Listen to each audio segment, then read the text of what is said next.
Bismillahirrahmanirrahim. Assalamualaikum warahmatullahi wabarakatuh. Bismillah, alhamdulillah, wassalatu wassalamu ala rasulillah Sayyidina wa habibina Muhammad ibn Abdillah wa ala alihi wa sahbihi wa mawalah. Subhanaka la ilma lana illa ma'alamtana innaka antal alimul hakim.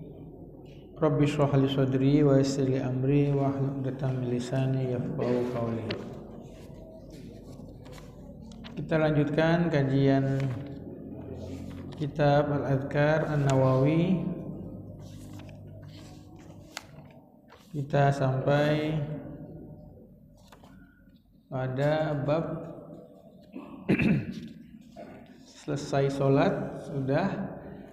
Kita masuk sekarang bab ma yuqalu inda sabah wa indal masa. Kata Imam Nawawi rahimahullah dalam kitab Al-Adhkar, wa nafa'ana bi ulumi fid dharain amin. Bab ma yuqalu inda sabahi wa indal masa. Bab apa yang diucapkan ketika berpagi hari dan bersore hari. Maka ada zikir memang khusus hanya di pagi dan di sore hari. Paginya berarti habis sholat subuh, sorenya berarti ba'da sholat asar. Banyak sekali beberapa hadisnya, cuman sama beliau diambil yang ringkas-ringkas saja. Dalam Al-Quran Allah mengatakan wasabbih bihamdi rabbika qabla tulu'i syamsi wa qabla ghurubiha. Dan bertasbihlah dengan memuji Tuhanmu sebelum terbit matahari. Nah sekarang nih Pak, sebelum terbit matahari. Wa qabla ghurubiha, sebelum dia tenggelam. Jadi kalau kita ditanya zikir yang paling afdal adalah sebelum terbit matahari dan sebelum tenggelam. Makanya berarti zikir ini adalah ba'da sholat subuh dan ba'da sholat asar. Karena memang dalam hadis kata Nabi, dalam hadis riwayat Tirmidzi udah pernah kita bahas, man shallal ghadah fi jama'atin, barang siapa yang sholat berjamaah waktu subuh, kemudian dia duduk, tsumma qa'ada, dia duduk, zakarallah, dia berzikir kepada Allah, hatta tatlu asy-syams, sampai terbit matahari, tsumma shalla raka'atain, kemudian dia sholat 2 rakaat, pahalanya seperti haji dan umrah, sempurna, sempurna, dan sempurna. 3 kali Nabi katakan. Ini salah satu zikir yang afdal setelah sobah. Ya, dan tentunya ini zikir di luar sholat. Kita udah bahas zikir di dalam sholat. Ini zikir di luar sholat. Jadi waktu terbaik adalah sebelum terbit matahari dan sebelum tenggelamnya matahari. Allah katakan dalam Al-Quran, wasabbih bihamdi rabbika bil asyi wal ibkar. Tasbihlah dengan nama Tuhanmu di waktu malam dan waktu pagi. Wadhkur rabbaka fi nafsika tadarruan wa khifatan wa duna jahri minal qaul bil ghuduwi wal asal. Nah, disebut sini bil ghudu wal asal, yaitu antara maghrib dan antara asar dan maghrib.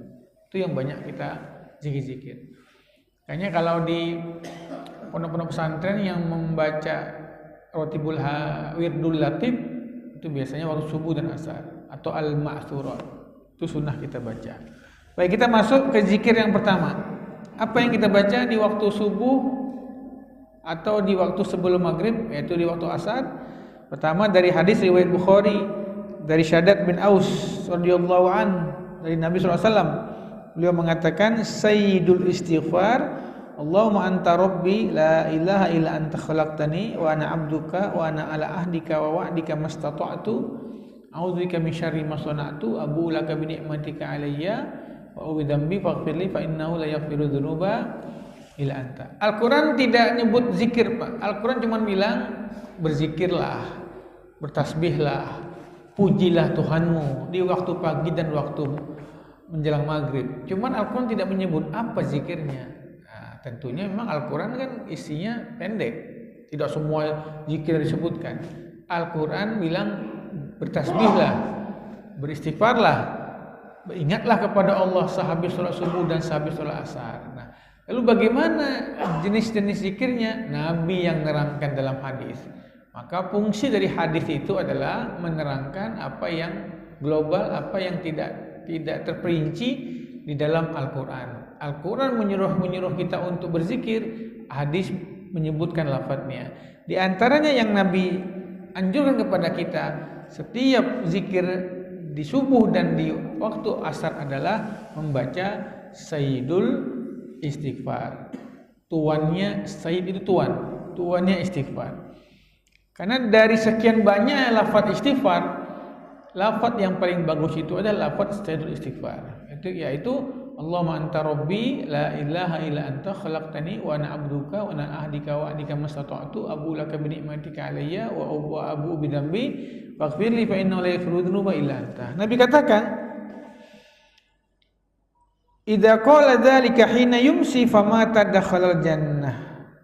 Apabila dia ucapkan itu ketika bersore hari, maksudnya asar. Dia ucapkan Allahumma anta rabbi tadi sampai terakhir. Kemudian dia meninggal, dia masuk ke dalam surga. Aw kana min ahli jannah, atau dia memang dari penghuni surga.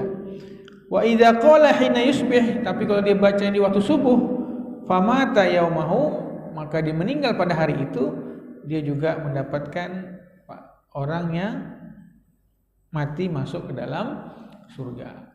Makanya Sayyidul Istighfar ini kita baca di waktu subuh, juga di waktu sore, di waktu asar. Kita baca Sayyidul Istighfar. Saya baca Sayyidul Istighfar ini di selain pagi dan selain pagi dan petang, ya asar. Saya juga baca Sayyidul Istighfar ini kalau khotib duduk antara dua mimbar. Ketika khotib duduk antara dua khutbah itu, nah itu saya suka membaca Allahumma anta rabbi la ilaha illa anta khalaqtani. Karena ini salah satu lafaz istighfar terbaik. Cuman Nabi katakan ini dibaca di waktu subuh dan di waktu asar. Nah, ini zikir yang bisa termasuk zikir di pagi dan di sore hari. Baik, itu hadis riwayat Bukhari. Kemudian bagaimana hadis riwayat Muslim dari Abi Hurairah? Beliau mengatakan, qala Rasulullah sallallahu alaihi wasallam, Nabi SAW bersabda, man qala hina yusbih, barang siapa yang mengucapkan ketika berpagi hari, nah, seperti kita subuh sekarang. Wa hina yumsi, ketika sore hari. Subhanallah wa bihamdihi mi'ata marrah, baca subhanallah wa bihamdihi 100 kali. Lam ya'ti ahadun yaumal qiyamah, tidak datang satu orang pun pada hari kiamat bi afdoli mimma jaa bihi, yang lebih utama dari yang dia bawa.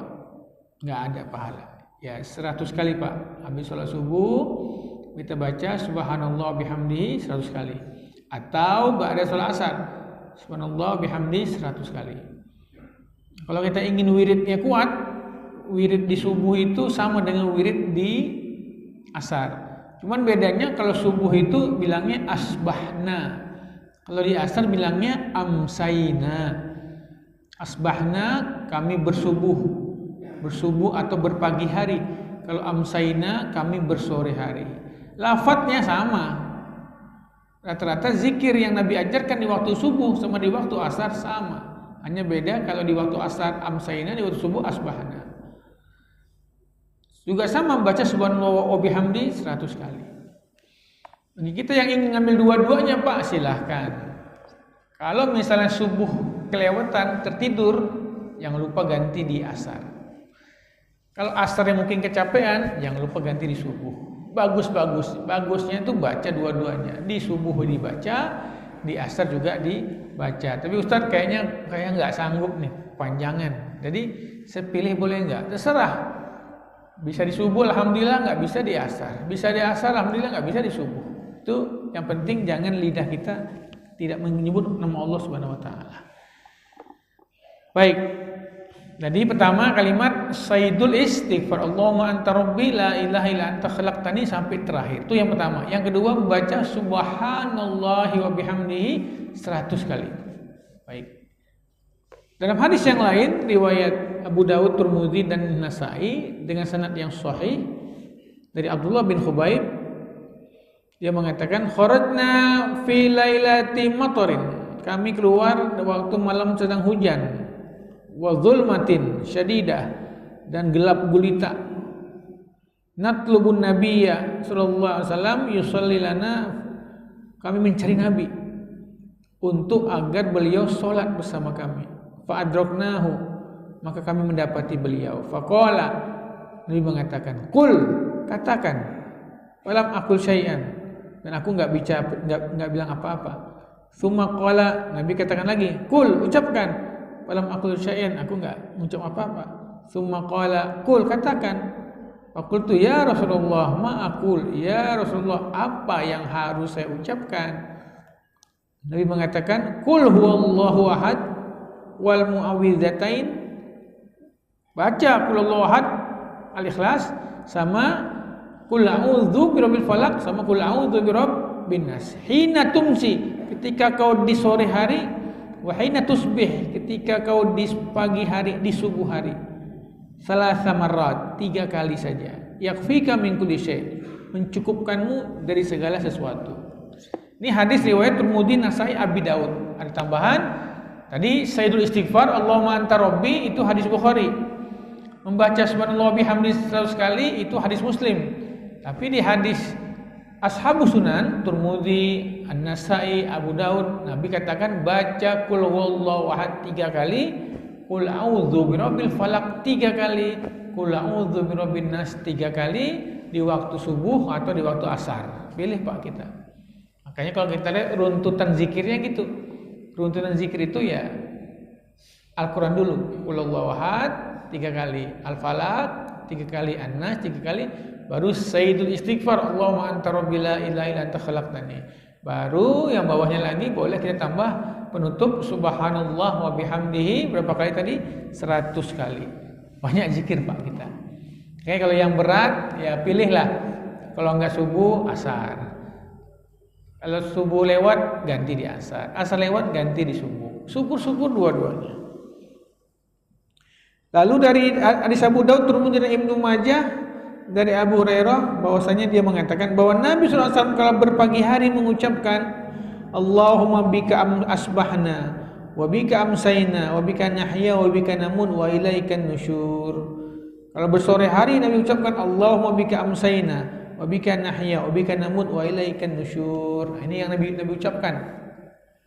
Jadi di subuh Nabi ucapkan, di malam Nabi ucapkan.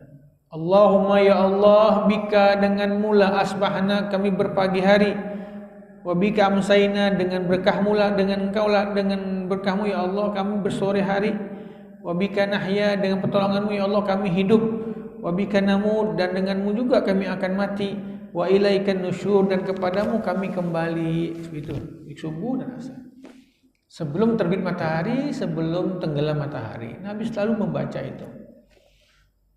Jadi kalau orang sekarang mempermasalahkan doa awal tahun, kenapa dipermasalahkan? Nabi memperbaharui doa bukan hanya awal tahun, tapi setiap pergantian hari. Setiap pergantian dari pagi ke sore Nabi baca seperti itu. Maka hal yang dibolehkan. Baik, wa rawaina fi sahih Muslim an Abi Hurairah radhiyallahu anhu anna Nabi sallallahu alaihi wasallam idza kana fi safarin wa ashar yaqul sam'a sami'un bihamdillahi wa husni bala'i alaina rabbana sahibna wa afdil alaina aidan billah minan nar. Nah, kalau dalam keadaan safar Nabi mengatakan seorang mendengar yang mendengarkan dengan memuji Allah, maksudnya diingatkan di sini kata Qadul Iyad adalah supaya kalau orang yang mendengar ucapkanku sampaikan kata Nabi SAW untuk supaya banyak zikir di waktu sahar, waktu safar. Jadi waktu safar pun itu waktu yang tepat kita banyak berzikir kepada Allah. Dan di waktu sahar. Waktu sahar itu sebelum azan subuh, kita bilang sahur. Itu yang kalau sebelum subuh yang paling afdal itu adalah istighfar. Allah katakan wal mustaghfirina bil ashar. Orang-orang yang beristighfar dengan di waktu menjelang subuh. Itu semua zikir Pak yang kita baca. Baik, warwaina fi sahih Muslim an Abdullah bin Mas'ud radhiyallahu an qala kana Nabi sallallahu alaihi wasallam adalah Nabi sallallahu alaihi wasallam idza amsa kalau bersore hari waktu asar Nabi mengucapkan amsayna wa amsal mulku lillah walhamdulillah la ilaha illallah wahdahu la syarikalah lahul mulku wal hamdu wa huwa ala kulli syai'in qadir. Rabbi as'aluka khaira ma fi hadhihi laila wa khaira ma ba'daha wa a'udzubika min syarri ma fi hadhihi laila wa syarri ma ba'daha. Rabbi a'udzubika minal kasali wal haram wa su'il kibar. A'udzubillahi min adzabi finnar wa adzabil qabr wa idza asbaha qala dzalik aidan asbahna wa asbaha mulku lillah. Ini lain lagi. Ini bacaan yang Nabi baca. Allahumma bika asbahna wa bika amsayna wa bika nahya wa bika namut. Di bawahnya lagi amsayna wa amsa al mulku lillah walhamdulillahi rabbil alamin. Panjang Pak zikirnya. Yang paling enak kalau Bapak ingin mengamalkan ini, klik aja di Google itu. Namanya Zikir Ma'thur dari Syekh Hasan Al-Banna, ada itu lengkap. Atau tulis Wirdul Latif Al-Habib Abdullah bin Alawi Al-Haddad, itu ada Pak lengkap semua zikir-zikirnya. Atau kalau nggak mau, klik aja di Google itu zikir di pagi dan sore. Nah, ada Pak banyak itu. Udah disusun. Nah, itulah, dulu kan semua dalam hadis. Akhirnya sama ulama sanadnya dibuang, ditaruh. Jadi mulai hadis yang paling sahih sampai hadis yang hasan sampai hadis yang dhaif ada semuanya. Jadi kalau mau dibaca Pak sekitar 3 sampai 4 lembar yang udah diringkas itu. Zikir-zikir tanpa lagi pakai qala Rasulullah, enggak usah pakai itu. Langsung aja zikir-zikirnya. Kayak Wirdul Latif itu pertama baca Qulullahu ahad 3 kali, Al-Falaq 3 kali, An-Nas 3 kali, terus baca Rabbi a'udzubika min hamazati syayatin wa a'udzubika rabbi ayyahdurun, terus baca ayat kursi, ada semua hadisnya. Cuma disusun gitu. Termasuk tadi bacaan-bacaan yang tadi.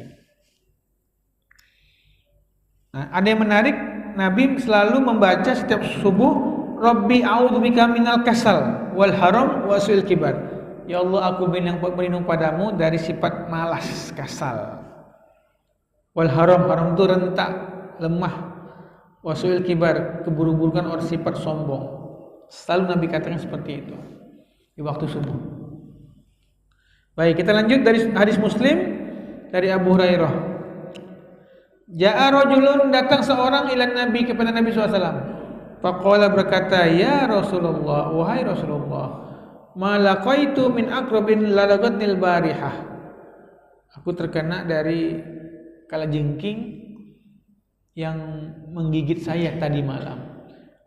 Nabi mengatakan, amma law qulta hina amsayta a'udzu bikalimatillahi tammati min syarri ma khalaq lam yadurruk. Nah, ini kalimat lain tambahan lagi, yaitu yang kita ucapkan a'udzu bikalimatillahi tammati min syarri ma khalaq. Kata Nabi, kata Abu Hurairah, saya bertemu dengan kalajengking yang menggigit saya. Saya disengat oleh kalajengking di malam hari. Tadi malam di malam hari. Kata Nabi, coba ketika kau bersore hari, coba ketika kau sore-sore, coba kau baca a'udzu bikalimatillahi tammati min syarri ma khalaq. Kau tidak akan digigit oleh kalajengking tersebut. Nah, makanya bacalah Pak, pagi-pagi kita baca a'udzu bikalimatillahi tammati min syarri ma khalaq, dijaga sama Allah sampai sore. Sore kita baca a'udzu bikalimatillahi tammati min syarri ma khalaq, dijaga sampai pagi. Nah, makanya kita boleh pilih Pak, kita boleh pilih. Kita baca wirid baru terhindar dari masalah, atau kena masalah dulu baru baca wirid. Yang enak itu bagaimana? Kena masalah dulu baru baca wirid, atau kita baca wirid tapi nggak kena masalah? Kalau dokter kan kalau istilah dokter itu mencegah lebih baik daripada mengobati. Coba kita percaya Pak, habis subuh baca a'udzu bikalimatillahi tammati min syarri ma khalaq, sebutkan nama Allah tadi, terus baca Al-Falaq An-Nas, baca Al-Ikhlas, Al-Falaq An-Nas. Coba biasa lancar aja, tidak kena apa-apa. Tapi kalau kena juga ya sudahlah, itu memang sudah merupakan takdir Allah Subhanahu wa taala. Jadi kalau kita yakin dengan zikir-zikir ini. Baik. Warwaina bil isnadi sahih fi Sunan Abi Dawud wa Tirmidzi an Abi Hurairah anna Abu Bakar Siddiq. Nah, ini Abu Bakar Siddiq bertanya ke Rasulullah, "Ya Rasulullah, wahai Rasulullah, murni perintahkan saya bi kalimatin dengan kalimat-kalimat aku luhunna yang saya ucapkan idza asbahtu kalau saya bersubuh hari, berpagi hari. Wa idza amsaitu kalau saya bersore hari." Nabi katakan, katakan ya Abu Bakar, Qulillahumma fatiris samawati wal ard alimal ghaibi wasyahadah Rabbi kulli syai' wa malikahu asyhadu an la ilaha illa anta a'udzubika min syarri nafsi wa min syarri syaitan wa syirkihi. Qala kulha idza asbahta wa idza amsayta wa idza akhadta marja'aka. Katakan itu ketika kau berpagi hari, bersore hari, dan ketika kau mau tidur. Nah, itu zikir ada Pak tadi. Jadi memang zikir terus banyak sekali. Kalau kita mau mengisi kehidupan kita dengan zikir. Baik, dari hadis Tirmidzi Abi Dawud dari Sayyidina Utsman bin Affan, beliau mengatakan, qala Rasulullah SAW, Nabi bersabda, ma min abdin tidaklah seorang hamba yaqulu mengucapkan fi shabah di setiap subuh, kulla yaumin di setiap hari, wa masani waktu sore, kulla lailatin setiap malam. Bismillahilladzi la yadurru ma'asmi syai'un fil ardi wala fis sama wa huwas samiul alim 3 kali, salah samarat 3 kali, lam yadurruhu syai', dia enggak akan terkena sesuatu. Oh, di antaranya kita baca Bismillahilladzi la yadurru ma'asmi syai'un fil ardi wala fis sama wa huwas samiul alim 3 kali. Sebelumnya tadi a'udzu bikalimatillahi tammati min syarri ma khalaq juga kita baca. Insyaallah kalau yakin Pak, mau disantet, mau diteluh enggak ada. Orang sekarang mau wirid itu kalau udah kena santet. Nah, kalau kena santet, kena teluh baru Pak Ustadz. Udah kena pelet, Pak Ustadz, suami saya dipelet. Tolong dong minta zikirnya. Coba kalau suami istri itu rajin berzikir habis subuh, rajin berzikir habis asar, nggak akan ada yang kena apa, tidak ada yang mampu. Dan saya termasuk orang yang tidak pernah takut dengan yang namanya santet dan teluh, nggak pernah takut pas saya. Karena saya nggak percaya juga, sihir percaya, tapi yang gitu-gitu tidak percaya. Sebelum munculnya si pesulap merah, saya memang udah dari dulu nggak pernah percaya Pak yang gitu-gitu. Bahkan pernah saya nantangi dukun dulu. Ayo saya bilang tuh, Bapak mau badan saya yang mana? Mau rambut, saya kasih rambut. Coba teluh saya. Karena semakin kita tidak mempercayai itu, semakin tidak kena Pak kita. Semakin kita percaya itu, makin kena kita itu. Bapak mau apa dari saya? Sendal, kuku, rambut, saya tantang. Orang Bali Pak yang saya tantang itu. Terdiam dia. Saya tantang, ayo. Bapak mau apa dari saya? Saya nggak akan percaya. Nah, kita ini kadang-kadang kena teluh, kena sihir karena satu, kita zikirnya kurang, sholat belang-belang, terus percaya benar sama itu, ya kena, masuk Pak itu. Pasti kena itu. Yang percaya COVID kan kena Pak. Yang nggak percaya COVID malah nggak kena, katanya gitu ya. Itu sihir tuh seperti itu. Kita yakin nggak? Saya tidak takut. Kita kalau bahkan sebuah riwayat ketika peperangan apa yang terkenal tuh antara umat Islam dan Bizantium, tarungan lupa saya namanya itu, Yarmuk atau itu kan ketika Panglima Roma Bizantium bertanya kepada Khalid bin Walid, kau yakin dengan yang dibawa nabimu itu? Sangat yakin saya. Sebesar apa keyakinanmu? Saya yakin yang dikatakan itu pasti benar. Dikasih racun oleh Panglima Roma itu. Nih racun, tunjukkan keyakinanmu. Dibaca sama Khalid bin Walid, Bismillahilladzi la yadurru ma'asmi syai'un fil ardi wala fis sama' wa huwas samiul alim. Minum, enggak mati beliau. Karena yakin Pak. Kita ini enggak yakin. Kadang-kadang ustadznya enggak yakin, jamaahnya lebih yakin dari ustadznya. Itu yang cerita almarhum Habib Hasan Baharun, pendiri pesantren Darul Lughah wa Dakwah.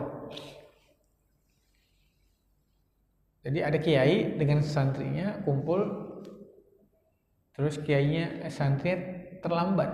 Kenapa kamu telat? Maaf Yai, tadi terlambat dapat sampan.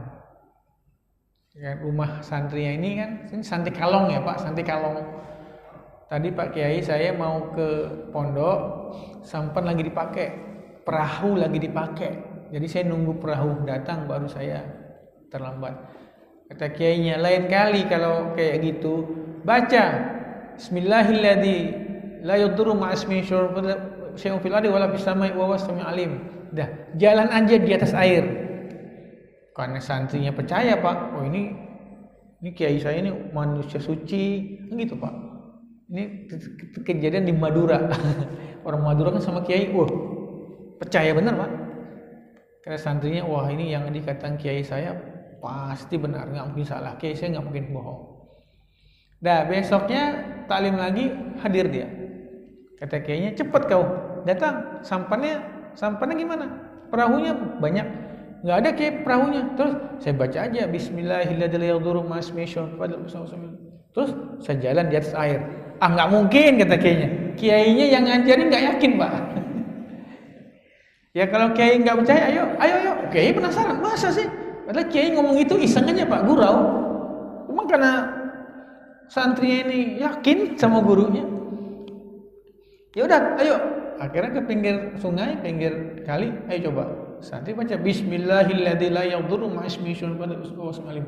Jalan dia di air, Pak. Wah, kata gurunya, wah bisa ya. Coba saya baca gurunya Bismillahilladzi la yadurru, nyebur Pak gurunya. Tenggelam. Lah kata gurunya, kayaknya ngajar. Kenapa? Kayaknya nggak yakin. Jadi susah, Pak. Kayaknya kalau di di trik-trik sulap saya baca juga, yang saya nonton juga slot merah itu bilang itu kadang-kadang main hati juga, yang seperti tangan dibakar. Itu sebetulnya sakit. Betul sakit dia bilang, tapi karena kita sudah rubah mindset di kepala kita, jadi kita bisa tahan sakit itu. Yang injak di atas bara itu kan di India itu udah lama itu. Itu memang mindset dulu main.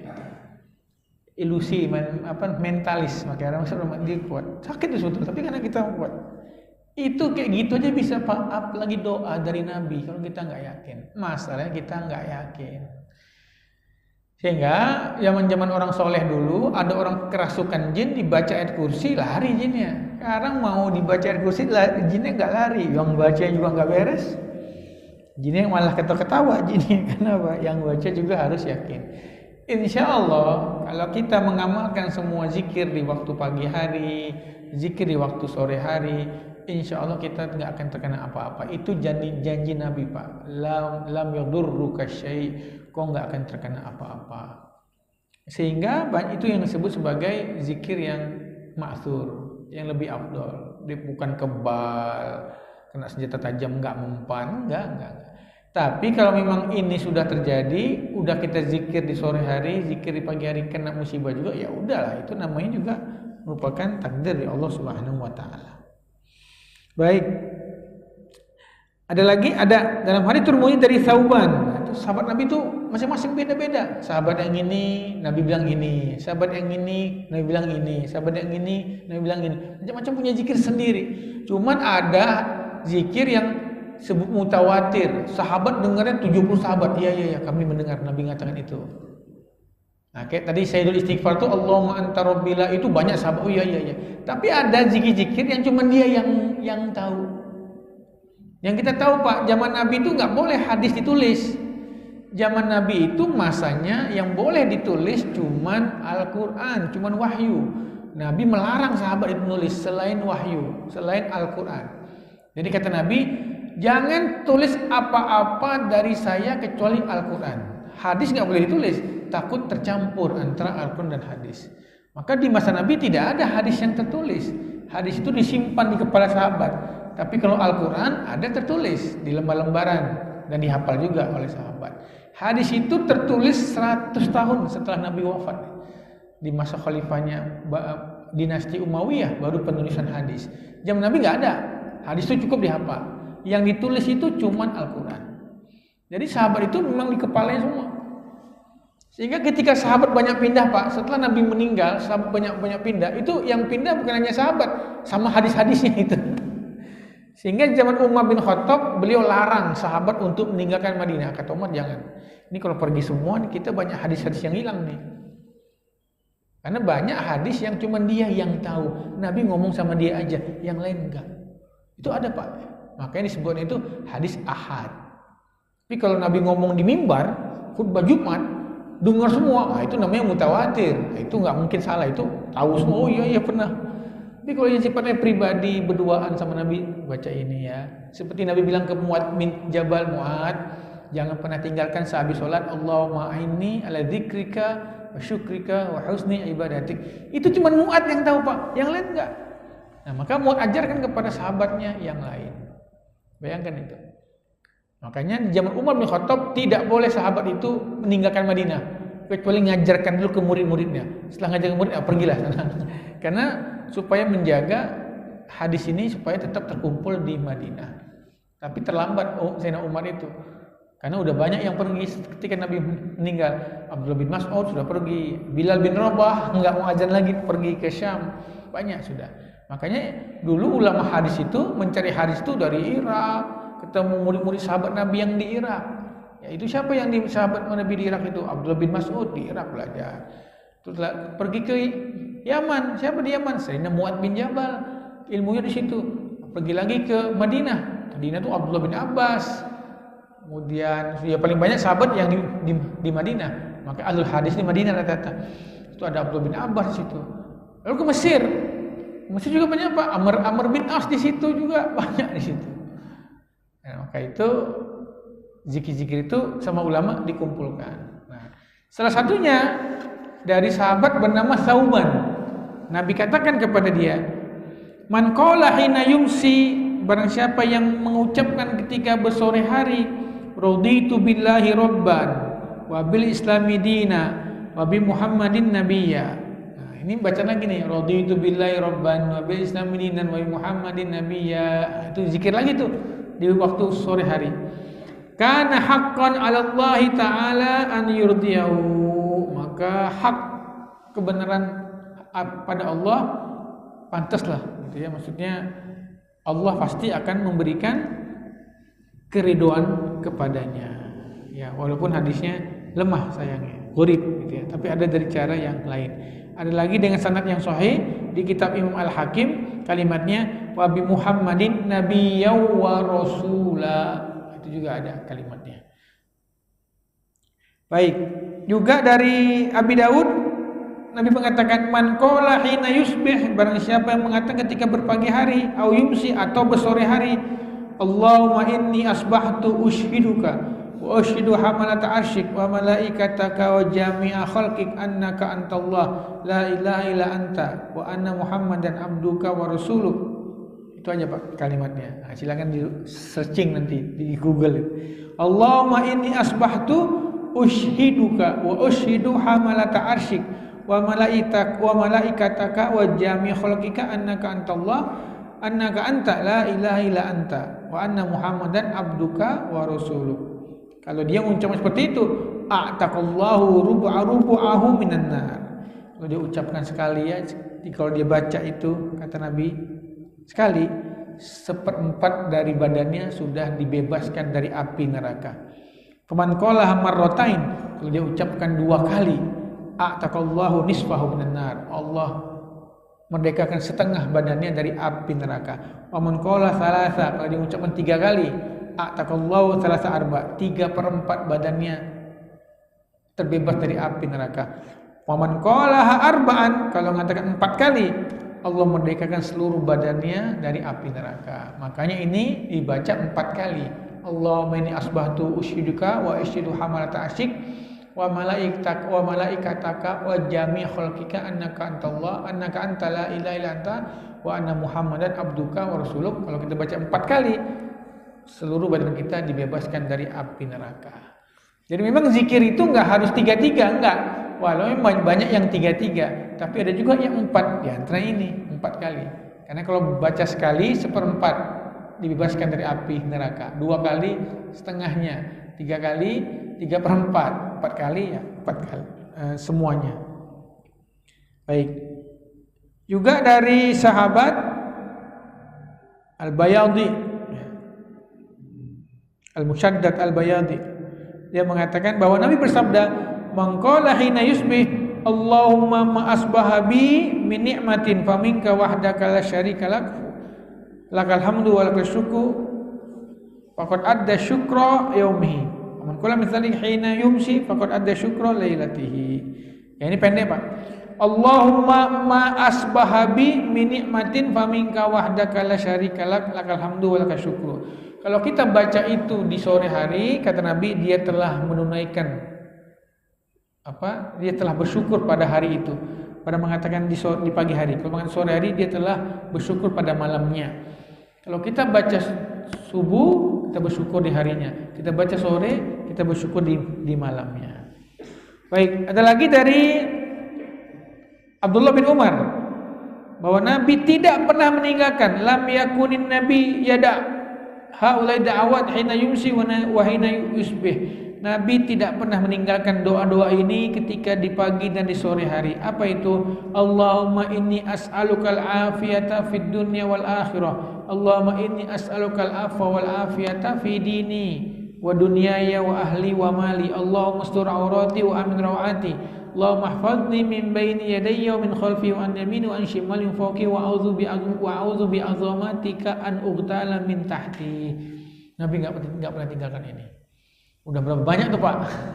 Banyak sekali zikir-zikir yang Nabi baca. Dari Sunan Abi Dawud dari Ali bin Abi Thalib bahwa Nabi kalau hendak tidur, Nabi mengucapkan Allahumma inni a'udzu biwajhikal karim wa bi kalimatikal tammah min syarri ma anta akhin bi nasiyatih. Allahumma anta takshiful maghrab wal ma'sam. Allahumma la yuhzamu junduk wa la yukhlafu wa'duk wa la yanfa'u dzal jadd minkal jadd. Subhanaka wa bihamdik. Itu, Pak, yang Nabi baca. Habis? Belum. Ada dari Abi Iyas, ibn dari Abi Iyas. Dia mengatakan bahwa Rasulullah bersabda, "Man asbaha, barang siapa yang berpagi hari mengucapkan la ilaha illallah wahdahu la syarikalah lahul mulku wal hamdu yuhyi wa yumiitu. La ilaha illallah wahdahu la syarikalah lahul mulku wal hamdu wa huwa ala kulli syai'in qadir. Kana lau idza raqaba min walad Ismail." Dia seolah-olah memerdekakan dari anak-anak Nabi Ismail. Dan anak Nabi Ismail itu diantara suku Quraisy. Kalau ada suku Quraisy jadi budak itu kan mahal harganya. Orang yang mengucapkan itu insya Allah seperti memerdekakan itu. Wa kutiba lau asyru hasanat, dituliskan baginya 10 kebaikan. Wa hutta anu asyru sayiat, diampuni 10 keburukan. Wa rufi'a lau asyru darajat, dinaikkan 10 derajat. Kana fi hirzi minasyaitan, dia terjaga dari syaitan hatta yumsi, sampai dia bersore hari.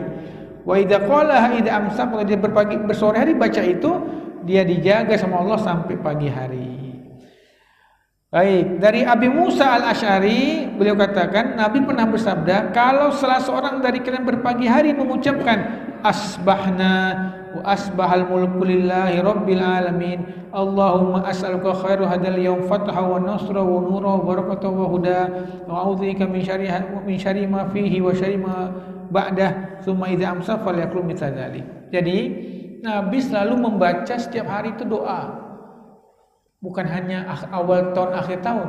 Setiap awal subuh Nabi bilang gini, Allahumma ya Allah, as'aluka, aku minta padamu khairu hadal yaum, sebaik-baiknya hari ini, fathahu, kemenangannya, wa nasrahu, pertolongannya, wa nurahu, cahayanya, wa barakatahu, dan berkahnya, wa hudahu, dan petunjuknya. Gitu, Pak. Jadi memang kita minta doa itu di awal tahun bagus. Ya Allah, jadikan tahun ini sebaik-baiknya tahun, lebih baik dari tahun yang sebelumnya. Sama ketika di pagi hari, kita di hari Minggu sekarang, Allahumma inni as'aluka khairul hadal yawm, ya Allah, aku minta sebaik-baiknya hari ini dan lebih baik daripada sebelumnya. Itu yang kita baca tiap pagi. Nabi baca seperti itu. Subuh juga boleh kita baca seperti itu. Subuh Nabi baca seperti itu. Istilahnya apa? Minta doa terus di awalnya. Baik, juga dari Abdurrahman bin Abi Bakrah yang Nabi ajarkan adalah Allahumma afini fi badani, Allahumma afini fi sam'i, Allahumma afini fi basari, Allahumma inni a'udzubika minal kufri wal faqri, Allahumma inni a'udzubika min adzabil qabri, la ilaha illa anta. Tuh. Banyak sekali hadis-hadis ini, Pak, kalau kita baca panjang zikir-zikir Nabi itu di waktu subuh dan di waktu asar. Sama ulama sudah dibukukan, kita tinggal baca aja. Sudah dibukukan, namanya zikir pagi dan sore. Atau kalau baca di kalangan habaib itu namanya wirdul latif. Kalau di kalangan orang-orang yang ikhwan pergerakan tuh namanya al-ma'thurat, namanya dari Syekh Hasan Banna, itu dibaca. Kalau dulu masih banyak Pak di Masjid Kuba masih ada tuh zikir itu. Nah, itu semuanya diambil dari hadis-hadis yang saya bacakan tadi. Ini pun Imam Nawawi sudah meringkasnya. Kalau kitab induknya Pak lebih banyak lagi. Nah, ada yang sahih, ada yang hasan, ada yang dhaif. Itu yang kita bisa gunakan. Baik. Ada lagi kalimatnya panjang-panjang nih Pak, saya lewat aja. Baik. Ada lagi kalimatnya asbahna ala fitratul Islam wa ala kalimati ikhlas wa ala dini nabiyina Muhammadin wa millati Ibrahim hanifan muslima wa ma anna minal musyrikin. Ini juga kita baca. Ada lagi kalimatnya Allahumma as'aluka min faj'atil khairi wa a'udzubika min faj'atis syarr. Ya Allah, aku minta padamu dari sesuatu yang tiba-tiba tapi baik, dan aku berlindung padamu dari sesuatu yang tiba-tiba tapi jelek. Min pujaatis khair, Allahumma inni as'aluka min pujaatil khair wa a'udzubika min pujaatis syarr. Itu juga kita baca. Setiap pagi subuh kita baca, ya Allah, kalau ada kabar mengagetkan saya minta kabarnya baik. Ya Allah, aku minta padamu dari sesuatu yang tiba-tiba baik, dan aku berlindung padamu dari sesuatu yang tiba-tiba buruk. Nah, itu dibaca subuh sama Nabi di pagi dan sore. Sehingga kita kalau dapat berita yang mengagetkan bagus gitu. Senang gitu. Bukan duka yang kita dapat. Lagi kalimatnya seperti yang sering kita baca di sholat witir kalau habis tarawih, itu juga dalam kitab Ibnu Sunni dari Ummu Salamah, Nabi membaca itu ketika pagi hari. Apa itu? Allahumma inni as'aluka ilman nafi'an wa rizqan thayyiban wa amalan mutaqabbala. Nabi baca setiap subuh.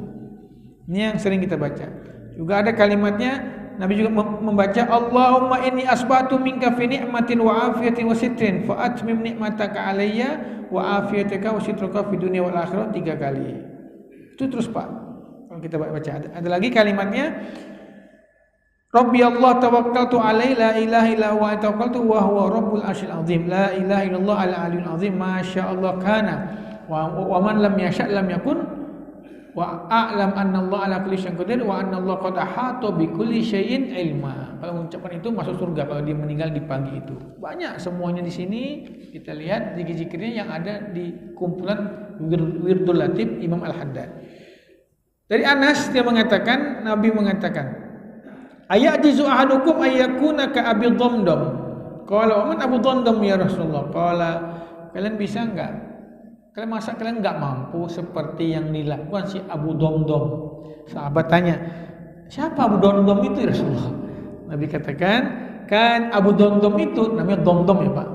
Abu Dhamdam itu kata Nabi, kalau berpagi hari dia mengucapkan Allahumma inni qad wahabtu nafsi wa irdi lak fala yastumu man syatamahu wa la yadhlimu man zalamahu wa la yadhlimu man darabahu. Itu yang dibaca. Dari Abu Darda juga seperti itu. Nah ini kalau Abu Darda ini cerita panjang Pak. Ketika dia sedang sholat duha di masjid, kemudian terjadi kebakaran di pasar. Lalu datang ke kabar mengabari, hei yang punya toko di pasar, tolong sedang api menyala. Semua yang punya toko keluar dari masjid memadamkan. Semua yang di masjid lari ke tokonya memadamkan api. Abu Darda enggak, dia sholat duha aja. Dia sholat duha santai.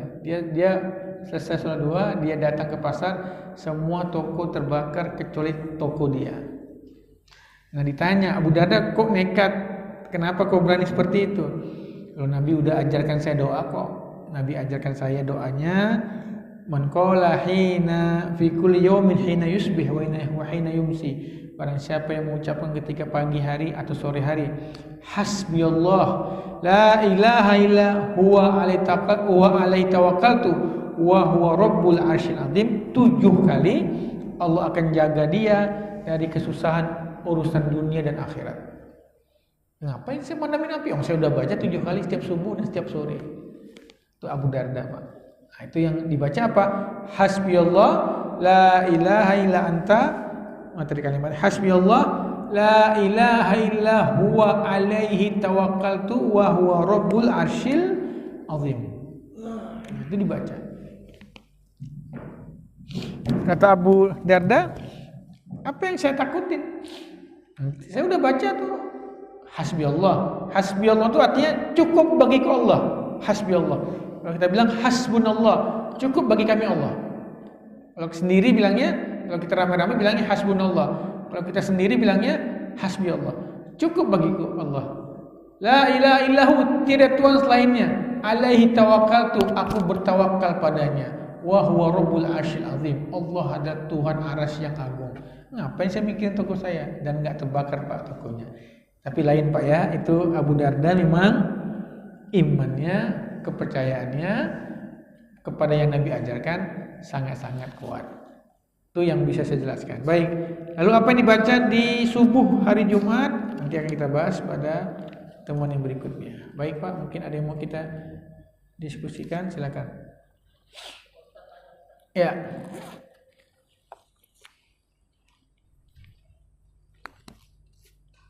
Dalam berzikir kan perlu alat atau media ini. Itu ada sunahnya nggak pakai jari atau tasbih? Ya. Mungkin zaman Nabi kan nggak ada tasbih pakai batu. Sekarang lebih canggih lagi ada tasbih digital. Nah itu yang lebih baik yang mana, Pak Ustadz? Terima kasih. Baik Pak. Seperti dulu Pak, takut lupa. Saya ngajak kitab ini di 4 masjid. Takut biar saya tahu batasnya Pak. Jadi bulan depan saya bab ini gitu. Baik, media yang paling afdal ketika berzikir adalah ruas jari. Karena memang Nabi mempraktekannya. Nabi juga pernah mengatakan bahwa setiap ruas jari itu ada sedekah. Tapi Pak, itu yang bilangan pendek. 33 oke. Tapi kalau udah kita mau bilang 1000 nggak bisa. Makanya pada masa Nabi itu yang sahabat lakukan pakai batu kerikil. Pakai batu kerikil seperti dilakukan oleh Abu Hurairah itu pakai batu kerikil taruh. Nah, itu sekarang kalau kita untai pakai benang ya namanya sekarang adalah tasbih. Itu sama sekali tidak ada hubungannya dengan ibadah itu sendiri. Itu hanya alat untuk memudahkan kita dalam menentukan bilangan. Sekarang nggak usah pakai tasbih juga nggak apa-apa, pakai digital tadi, tek itu bisa. Ya, itu tidak ada masalah. Untuk bilangan-bilangan terutama yang ganjil. Makanya enaknya pakai alat seperti itu. Kadang Pak gini, zikir itu terkadang kita gini Pak, zikir itu nggak boleh lebih, nggak boleh kurang. Kalau kata Nabi 7, ya 7, jangan 6, jangan juga 9, nggak manjur. Jadi kalau kata ulama itu zikir itu kayak obat. Ya, kita disuruh makan antibiotik sehari 2 kali, siang dan pagi, dan antibiotik itu kan jaraknya 12 jam. Dokter bilang itu pagi sama malam. Kita mau bikin siang sore nggak bisa Pak. Zikir juga kayak gitu tuh. Nah makanya kadang-kadang Pak kita pakai tasbih pun kadang-kadang ada was-was itu. Udah pas belum? Dilebihkan 1. Nah yang memang kalau kita orang yang memang hatinya itu was-was, kalau memang ada alat yang gini Pak, tek, itu lebih bagus dari tasbih. Itu lebih bagus dari tasbih karena kita benar-benar yakin. Karena tasbih kadang-kadang kita ada ragu-ragu. Tapi kalau kita nggak ragu-ragu ya pakai tasbih juga nggak masalah. Tetapi kalau zikir yang 33 itu sehabis sholat pakai inilah lebih bagus. Karena memang tafaulan mengikuti Nabi Muhammad SAW. Tapi kalau mau pakai tasbih juga tidak ada masalah. Jadi itu media ya Pak, bebas kita lakukan apapun. Yang penting hadir hati kita ketika berzikir dan bilangannya tepat. Kita yakin bilangannya pas. Itu media apapun yang bilangannya itu tepat itu lebih baik, lebih bagus. Baik.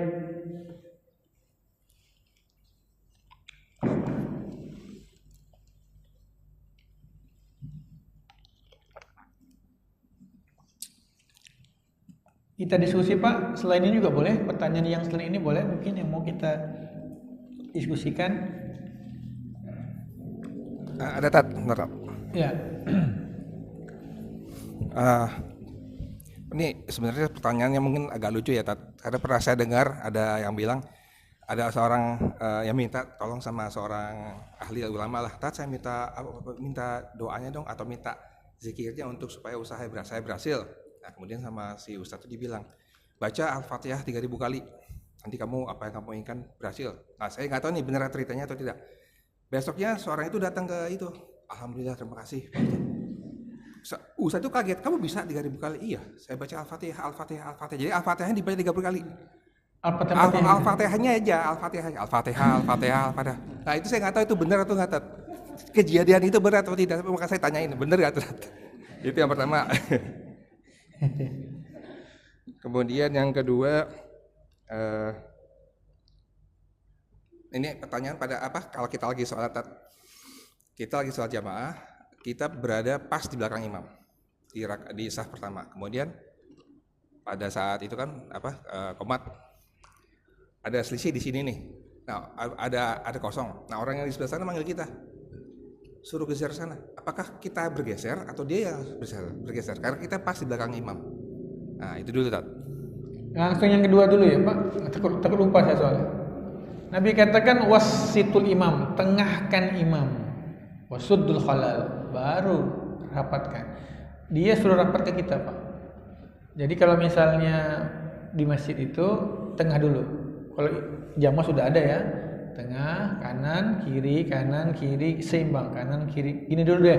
Kalau berdua, imam depan, makmum sebelah kanan. Hampir sejajar Pak. Enggak sejajar, hampir sejajar. Jangan ke belakang gini, jangan. Tarik dia. Hampir sejajar, hampir. Tapi tetap imam lebih depan. Kemudian datang makmum yang kedua. Jangan di sini ajudan namanya itu, bukan. Itu sub ajudan, salah. Yang orang ketiga datang, dia di belakang imam. Tuh, tengahkan imam. Di belakang imam Pak dia. Dia takbir dulu, Allahu Akbar, baru ditarik itu. Makmum yang pertama. Sama-sama menengahkan imam. Datang berikutnya kanan. Datang berikutnya kiri. Datang berikutnya kanan. Datang berikutnya kiri. Kanan, kiri begitu Pak. Seimbangnya gitu. Dulu Nabi bilang Allah melihat saf yang kanan. Oh, sahabat kanan semua Pak, yang kiri kosong. Kata Nabi yang kiri juga, akhirnya ke kiri juga. Jadi harus seimbang. Nah kalau kita datang saf kosong, misalnya saf pertama penuh, saf kedua penuh, saf ketiga kosong, kita mulai di tengah, jangan di pinggir. Kita mulai di tengah. Lalu kita kalau seandainya kita yakin ada yang akan nyusul, biar aja, tunggu aja dia datang. Tapi kalau kita yakin, saya sendiri nih, tarik yang depan kita itu. Nah, yang depan kita itu tarik, tapi setelah kita takbir ya Pak. Setelah kita takbir, tarik. Nanti dia mundur, nah yang ini merapat ke dia. Begitu Pak, runtutannya itu seperti itu. Baik. Tadi Fatihah nggak ada Pak itu ya. Itu mungkin kebetulan aja, mungkin manjur, wallahu alam. Karena kalimat zikir itu tentunya kalimat yang bisa dipahami. Fatihah itu apa ya kira-kira dipahami ya. Seperti itu. Walaupun ada beberapa zikir hu. Kalau di nasabah hu. Itu huwa itu artinya dia Allah. Itu lain Pak. Itu bukan zikir yang minta terhindar dari bencana, bukan. Cuma dibedakan tuh. Kalau orang bisa itu bukan zikir yang minta kita terhindar dari musibah, enggak. Itu lain, itu keasyikan seseorang dengan Tuhannya. Beda Pak, itu dua hal yang berbeda. Misalnya ada orang lagi rindu sama Allah, ya udah dia ingin menyebut nama Asmaul Husna, ya Latif. Itu biarin, itu tidak dianggap sebagai zikir-zikir yang tadi dibaca Nabi, enggak. Jadi bedakan, itu biar orang dengan Tuhannya. Kalau juga hai, biarin aja. Tapi itu tidak ada faedah untuk terhindar dari apapun. Nggak ada Pak itu. Kalau ingin terhindar dari musibah, dapat rezeki, sehat badan, ya baca dong. Nggak mungkin kan? Dia nggak masuk Pak itu. Tapi kalau itu dalam thariqat untuk menghadirkan kedekatan kita kepada Allah, monggo silahkan, nggak ada masalah. Ketika hati keras, nggak bisa mendengar nasihat, cinta dunia berlebihan, kita kuat ya Latif ya Latif ya Latif. Ya, itu lain, itu namanya munajat. Beda dengan zikir-zikir yang tadi kita ucapkan. Jadi syarat zikir itu harus jelas.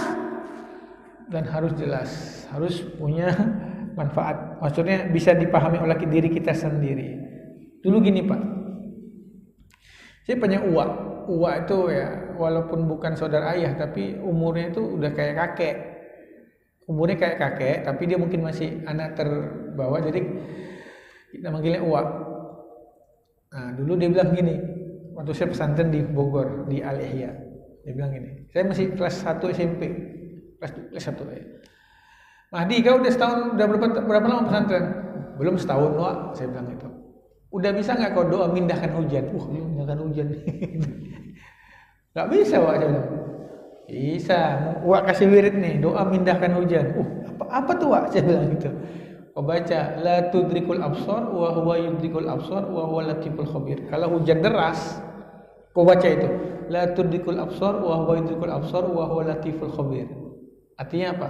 Allah tidak bisa dilihat oleh mata, tapi Allah melihat mata hati kita.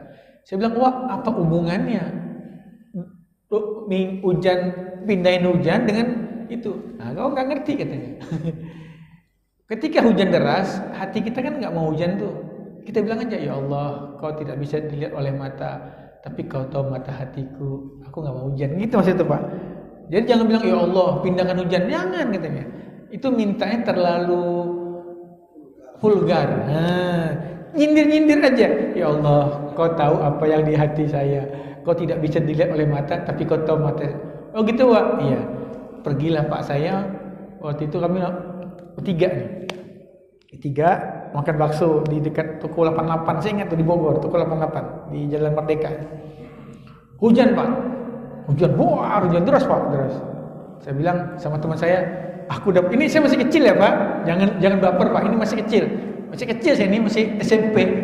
Saya bilang saya dapat wirid dari uak nih. Apa wiridnya? Kita ini bisa telat masuk pondok nih. Jadi bagaimana? Ini lagi makan bakso Pak.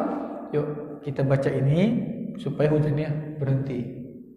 Udah baca Pak bertiga masing-masing. Makin parah Pak hujannya. Malah petir makin banyak. Waduh, katanya gitu ya. Kok makin parah? Teman saya ketawa. Anak citer, ingat saya tuh. Dia bilang, hahaha. Ternyata Allah lebih milih hati saya. Kenapa? Saya pengen hujan terus katanya. Ternyata dari 3 orang ini, yang 2 ini nggak mau hujan. Tapi teman saya ini mau hujan. Enak hujan, kita makan baksonya seru katanya. Jadi kita ada alasan telat ke kantor. Waduh gitu. Ya itu bercanda aja Pak ya. Itu bercanda tuh seperti itu. Itu enggak, yang enggak ada ngaruhnya sebetulnya. Enggak ada ngaruhnya. Tapi dia bilang, ternyata Allah melihat hati saya. Saya memang pengen hujan terus katanya. Ya Allah, itu Pak. Jadi sekali lagi, manjur tidaknya zikir itu dari bacaan yang jelas. Dan itu murni karena Allah Subhanahu wa taala.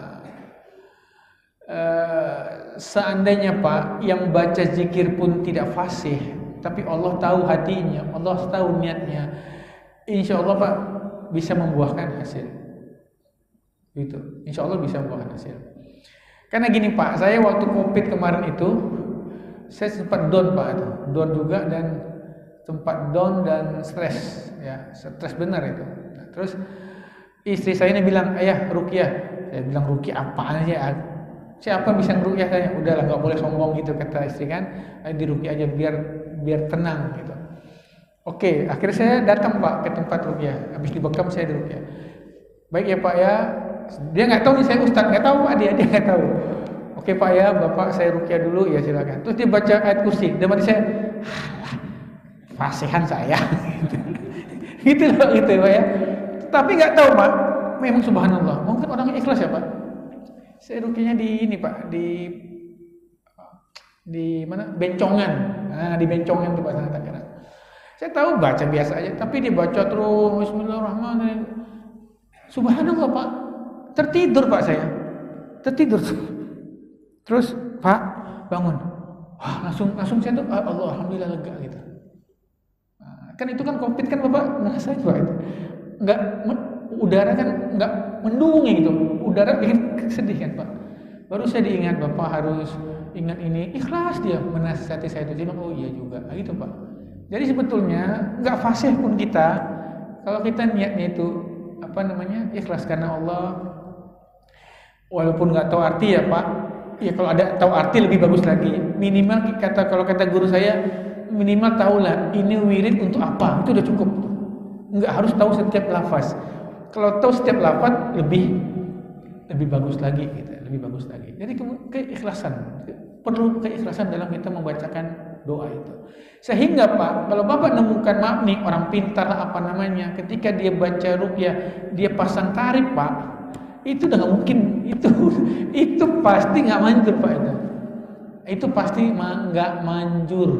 Kalau dia misalnya bacakan Pak doa minta tarif sekian, itu udah nggak akan ada manfaatnya itu, karena itu keikhlasan itu yang harus bagi pembacanya. Seperti pernah saya bilang hadis Bukhari yang sahabat Nabi meruqyah orang pakai Fatihah kan, di tafsir Imam Ibnu Katsir itu, sahabat datang lapar minta dijamu, nggak ada yang mau jamu. Siapa kau? Nggak ada yang mau jamu. Lapar mereka, aduh nggak ada yang jamu kita ini katanya. Tahu-tahu datang orang, Pak maaf ya, ada penduduk kami tersengat binatang berbisa. Bisa nggak kau doakan? Baik. Itu sahabat ikhlas Pak, ikhlas dia baca Fatihah nggak minta upah. Mana yang tersengat dibaca di air Al-Fatihah terus disiram, diusapkan, sembuh. Terus dikasih kambing, kaget dia. Apa ini? Ini hadiah. Waduh, halal nggak ya saya mengambil upah dari meruqyah orang membaca Fatihah? Tunggu saya bawa dulu ya ke Rasulullah. Itu ikhlas Pak. Begitu ke Rasulullah kata Nabi, kenapa? Saya dapat hadiah Rasulullah dari kambing ini. Bukan satu Pak, beberapa ekor kambing. Kenapa kau dapat hadiah? Ada orang tersengat binatang berbisa ya Rasulullah. Terus saya bacakan Fatihah. Nabi ketawa. Kau tahu dari mana itu? Aku nggak pernah ngajarin. Nabi Pak nggak pernah ngajarin dia tuh bacalah Fatihah kalau kesengat kalajengking, nggak pernah Nabi ngajarin. Jadi kata Nabi, wa ma yudrika annaha ruqyah. Kau tahu dari mana Fatihah itu bisa menyembuhkan? Kata dia, ya Al-Quran kan syifa Rasulullah. Masya Allah kata dia. Ya udah bagus kata Nabi. Sembelih kambingnya, aku minta dagingnya kata Nabi. Aku mau dagingnya. Halal. Berarti itu kunjungnya apa? Halal. Itu karena apa Pak? Sahabat itu keikhlasan. Adalah daripada orang yang bingung, saya baca Fatihah aja. Itu kalau ingin manjur Pak doa harus ikhlas. Kalau udah pasang tarif, udah nggak akan manjur. Ya Pak, baik.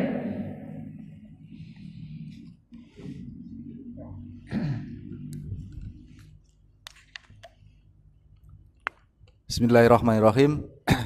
Menyambung dari pertanyaan Pak Unggul yang tentang soft, ada yang kosong tadi, Tat. Karena beberapa kali saya dapatkan di masjid ini, yang sangat saya ingat itu berapa hari yang lalu, saya di belakang imam, samping saya itu mundur. Nggak ada, mungkin karena batal atau apa. Nah masalahnya itu yang samping yang kosong tadi nggak mau merapat. Yang belakang pun juga nggak mau masuk. Nah mungkin alasannya sih karena beliau membawa handphone ditaruh di depannya, dua-duanya. Lah itu jadi saya akhirnya kepikiran, saya nggak kusuk, walaupun selama ini juga mungkin jarang kusuk ya. Cuman akhirnya gondok, ini gimana sih, ngerti nggak sih kan gitu kan. Nah itu gimana? Lalu yang kejadian lagi itu depan ada kosong, itu saya masbuk, saya datang. Nah kok yang di belakangnya tadi nggak mau maju, akhirnya saya melipir untuk ngisi sop tersebut. Tentunya saya hampir ngelangkai orang yang di belakang sop kosong tadi. Nah itu boleh atau tidak atau gimana hukumnya? Lalu sedikit karena sudah surup, bila mana di dalam soft itu ada jamaah kita yang bawa anak perempuan. Nah, ikut di samping bapaknya di depan. Seharusnya kan kalau perempuan diikut yang perempuan kan, tapi ikut di depan. Nah, itu seperti apa Tat kira-kira? Mohon maaf, demikian. Terima kasih. Baik, harusnya kata Nabi suddul khalal, isi yang kosong. Kalau seandainya dia tidak ngisi, maka orang itu berkurang Pak pahala sholat berjamaahnya. Tetap sah, nggak ada masalah, tapi berkurang. Karena 27 derajat itu diantaranya dari kerapian saf. Jadi kata Nabi kan sholatul jamaah afdalu min sholatil fardhi bisab'i wa isrina darajah. Sholat berjamaah lebih afdol dari sholat sendirian dengan 27 derajat. Itu dihitung dari saf. Derajat itu misalnya berangkat ke masjid, masuk kaki kanan, niat itikaf, terus mendengar takbiratul ihram, melihat imam takbiratul ihram, mendengarkan bacaan imam, amin bersama imam, merapikan saf, itu 1 derajat tuh. Jadi ketika orang tadi tidak merapat, berarti dia tinggal 26 derajat. Makanya kan ada hadis yang lain bukan 27 tapi 25. Ada hadis ini mengatakan sholat berjamaah lebih afdol 27 derajat. Ada hadis ini mengatakan sholat berjamaah lebih afdol 25 derajat. Mana yang benar? Dua-duanya benar. Yang 25 ini itu sholat asar dan sholat zuhur. Kenapa? Ketika sholat asar dan sholat zuhur ada 2 derajat yang hilang. Yaitu kita tidak mendengarkan Fatihah dan surat imam. Yang kedua kita enggak mengamin bersama imam. Jadi bilang amin tuh bareng Pak dengan imam. Kalau yang duluan hilang tuh. Imam baru waladhdallin. Oh, enggak sabar. Yang enggak sabar tuh hilang 1 tuh. Karena bilang aminnya itu harus bareng sama imam. Biasa dapat 1 derajat. Jadi tadi yang enggak merapikan saf hilang 1 derajat dia sudah. Ya, tapi sholat berjamaah tetap sah tapi tidak tidak sempurna. Imam Baihaqi menulis tuh 27 derajat itu banyak tulis. Beliau yang menguraikannya seperti itu. Baik. Kemudian tadi Pak ya, lupa nih saya Ya, kalau kita lihat ada saf kosong, gini Pak, kalau kosongnya di tengah lewati Pak. Enggak apa-apa selama tidak mengganggu dia ya. Tapi kalau cuma kosongnya itu di pinggir, enggak apa-apa Pak. Karena memang tidak harus ini pinggir full, enggak harus. Ya, apalagi kalau kayak Masjid Nabawi, Pak, mau gimana fullnya tuh? Ya, kecuali kalau kecil musolanya harus full. Kalau kayak Az-Zahra itu masuk besar, Pak. Jadi kita nggak usah nunggu sampai full banget sih, nggak usah. Ya, itu ulama mengatakan seperti itu. Tapi kalau bisa ya sampai full. Tapi kalau kira-kira misalnya gini, Pak, Bapak masuk dari pintu sana, kemudian di sini ada 2 orang atau satu atau 2. Di situ kosong, sini penuh ya Pak, tapi bolong 1 di situ. Kalau Bapak ngejar ke situ, Bapak akan tertinggal rakaat. Lebih baik Bapak ngejar yang di sini, nggak apa-apa. Nah, jadi memang itu kalau rapi itu nggak harus full, nggak harus gitu Pak. Tapi kalau Bapak datang bolong di tengah, masuk Pak. Nah, itu masuk, itu yang nama bolong namanya. Kalau situ nggak masuk kita tengah, selama kita tidak mengganggu pergerakan orang. Baik, kedua anak-anak yang perempuan memang tidak boleh, nggak boleh tuh Pak dimasukkan ke saf laki-laki. Dan anak itu boleh kita bawa ke masjid dan sholat sama kita minimal dia sudah mumayyiz. Mumayyiz itu sekitar 6-7 tahun. Kalau anak itu sudah bisa makan sendiri, minum sendiri, istinja sendiri, itulah dia sah sholatnya. Kalau dia masih 4 tahun Pak, nggak sah Pak sholatnya. Nggak sah itu sholat dia. Tapi kalau untuk kita bawa ke masjid, dia duduk silahkan. Tapi kapan anak itu mulai sah sholat? 7 tahun. Nabi katakan suruh anakmu sholat umur 7 tahun. 7 tahun itu boleh Pak kita bawa. Dan itu tidak memutuskan saf. Dan seandainya dia datang duluan, dia berhak Pak di depan. Nggak boleh kita mentari. Karena dia datang duluan. Nah kalau kita taruh di kaki, boleh. Bahkan beberapa riwayat mengatakan sahabat itu selalu mengapit 2 anak kecil. Diapit sama 2 dewasa. Kalau digabung riuh Pak dia, dikaitkan. Selama memang umurnya sudah 7 tahun. Itu boleh, nggak ada masalah. Tapi kalau anak perempuan jangan. Anak perempuan kalau memang terpaksa Pak, karena memang nggak ada yang jaga, ambillah yang di pojok aja, di pojok, biar anak kita yang perempuan di dinding di pojok, itu boleh, tidak ada masalah. Baik. Ada lagi Pak? Kita tutup dengan doa kifaratul majlis. Subhanakallahumma wa bihamdika asyhadu an la ilaha illa anta astaghfiruka wa atubu ilaik. Assalamualaikum warahmatullahi wabarakatuh.